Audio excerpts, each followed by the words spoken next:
নমস্কার বন্ধুরা, আজকে আবার চলে এলাম একটা শর্ট ভিডিও নিয়ে। তো বন্ধুরা, আজকে ঝিঙে গাছ সম্বন্ধে আমি কিছু বলতে চাই। আমার এই ঝিঙে গাছগুলির বয়স 1 মাস। তোমরা তো দেখলেই ছোট থেকে, আর দেখো 1 মাসের মধ্যে কি সুন্দর ঝিঙে চলে আসলো। তো বন্ধুরা, এইভাবে যদি অর্গানিক চাষ করে খাওয়া যায় তাহলে কেন বাজার থেকে কেমিক্যাল খাবার খাবো? নিজে যদি এত সহজভাবে চাষ করা যায়, বাজার থেকে কিনে আনার কোনো দরকার নাই। তো বন্ধুরা, আমি যখন পেরেছি তোমরাও পারবে। তো একদম সহজভাবে করা।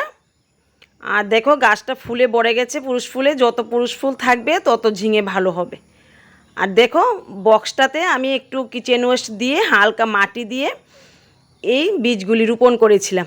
তাতেই দেখো এত সুন্দর গাছ হয়েছে, আর কিছুই দেইনি। মাঝখানে একটু খোল পচা জল দিয়েছিলাম, বাস এইটুকুই। তো বন্ধুরা, তোমরাও এভাবে চাষ করো আর অর্গানিক খাবার খাও।